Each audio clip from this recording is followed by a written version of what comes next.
T'entends?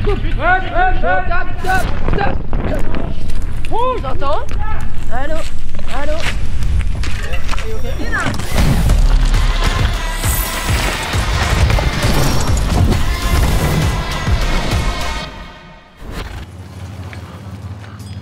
Ich habe direkt nach meinem Sturz gesagt, ich fahre nicht, weil es war wirklich ein echt harter Crash. Ich hatte, ich würde sagen, noch nie so einen krassen Crash auf dem Kopf. Ich hatte ein ganz kurzes Blackout und das hatte ich noch nie gehabt.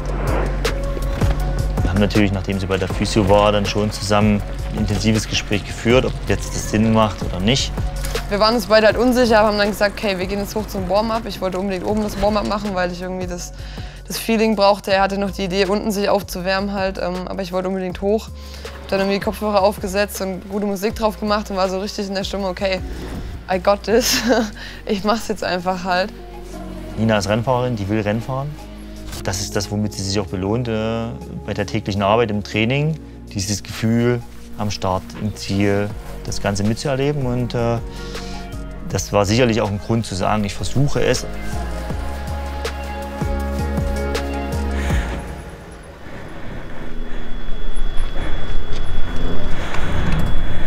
Ist alles in Ordnung?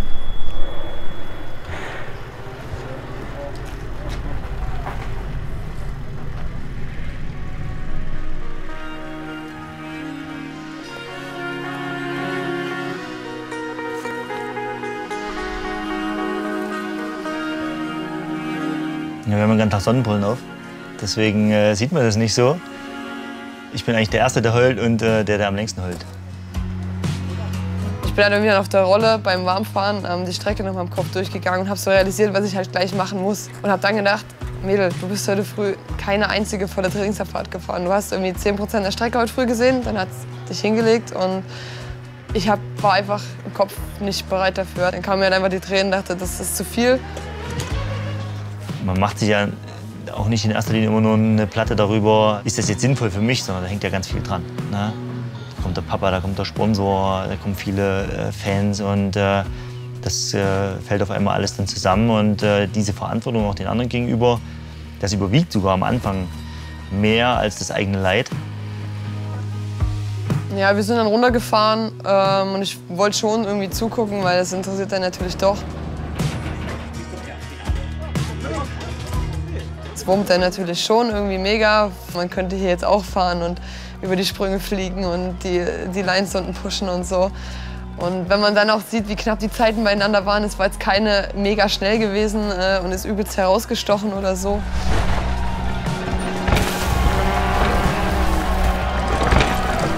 Das ist schon immer hart mit anzusehen, aber das gehört halt irgendwie dazu und lernt man halt dann auch einfach das zu akzeptieren. Die wäre schlafbar gewesen! Hier auf diese 10. Auflage UCI Leogang 20. Dass es spannend wird wieder. Das ist noch mal ein ganzes Stück Zeit. Das ist dann in Léger in 3 Wochen. Ich habe schon gehört, die Strecke soll richtig gut sein. Deswegen freue ich mich da eigentlich schon drauf. Ja.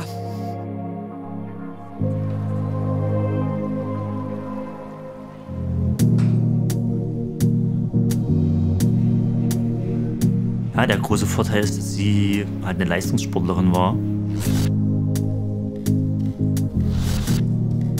Meine Eltern haben mich halt in den Leichtathletikverein gesteckt, weil man dort halt eine relativ allumfängliche Ausbildung, sage ich mal, bekommt, motorisch, koordinativ.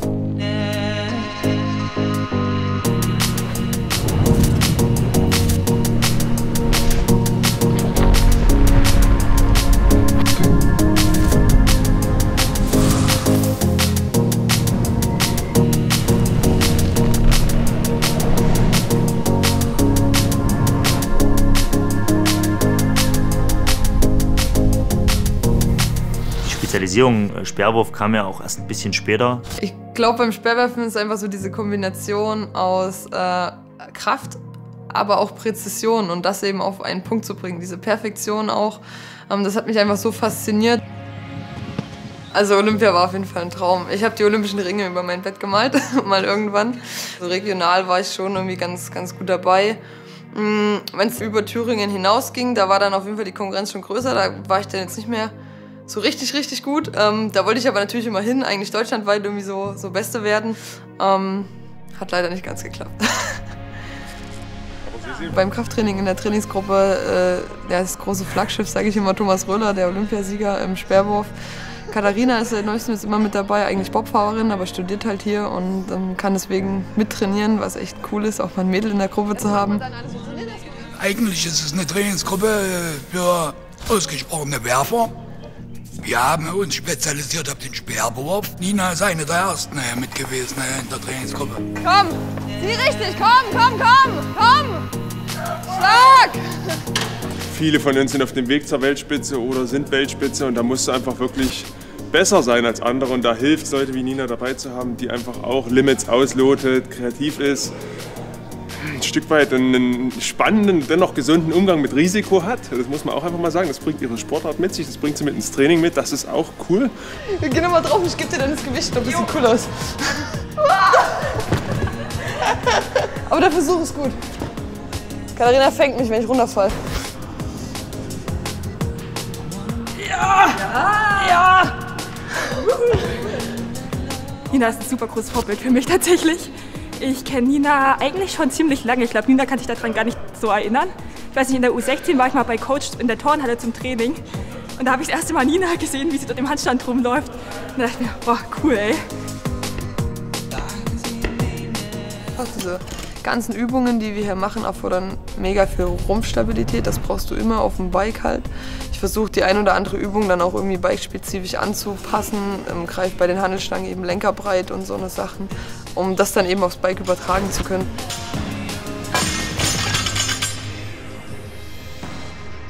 ...2013 war meine erste richtig gute Saison, Deutsche Meisterschaften, 7. Platz.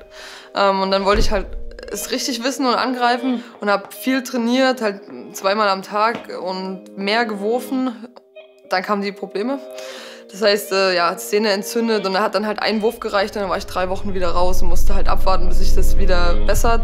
Irgendwann hat es einen natürlich dann schon frustriert und ich wollte dann eigentlich immer mehr werfen, um es besser zu machen. Mein Trainer hat gesagt, nein, wir müssen weniger werfen, du darfst nicht mit deinem Arm und so weiter. Und diese Ungeduld halt, das hat dann irgendwie einen schon ganz schön fertig gemacht irgendwann. Und dann hieß es so, ja okay, wir müssten es jetzt operieren oder so. Oder halt, ja, du hörst auf. Und für mich war irgendwie diese OP immer nie so ein Gedanke. Ja, und 2014 kam damals mein damaliger Freund halt um die Ecke, der Rad gefahren ist. Und der meinte dann 2015, möchtest du nicht mal an einem Downhill-Rennen teilnehmen? Ja, gesagt, getan. Dort habe ich die Quali mit, ich glaube, 17 Sekunden Vorsprung gewonnen. Das auch erstmal gar nicht für voll genommen, bis die Jungs mir das irgendwann gesagt haben, Nina, du hast gerade gewonnen mit 17 Sekunden Vorsprung, die Quali. Und ich so, hä, wie? Und ich habe halt auch das Rennen dann gewinnen können am Sonntag und das war für mich der Tag, wo ich gesagt habe, okay, wenn ich jetzt, ohne dass ich groß Downhill vorher gefahren bin, auf ein Downhill-Rennen komme und die Hobbyklasse gewinne, vielleicht ist das dann die bessere Sportart. Und ab dem Tag habe ich mir gesagt, ich möchte keinen Speer mehr in einem Wettkampf anfassen.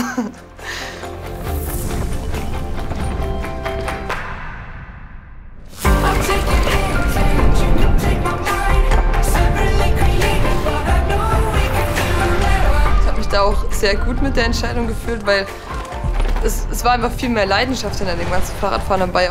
Und für mich war das Downhillfahren am Anfang auch nicht so leistungsorientiert wie das Speerwerfen. Es war halt einfach erstmal Radfahren, Spaß haben und das genießen und das, darauf hatte ich Lust in dem Moment.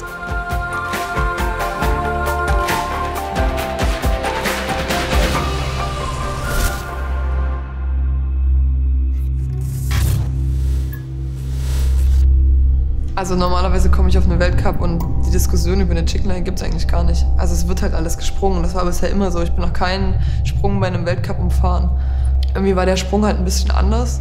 Du siehst die Landung nicht, du kommst drauf zugefahren um eine Kurve und springst in den Himmel. Und bei so einer Größe von einem Sprung geht dann einfach auch schnell mal was schief, wenn man es halt nicht richtig trifft.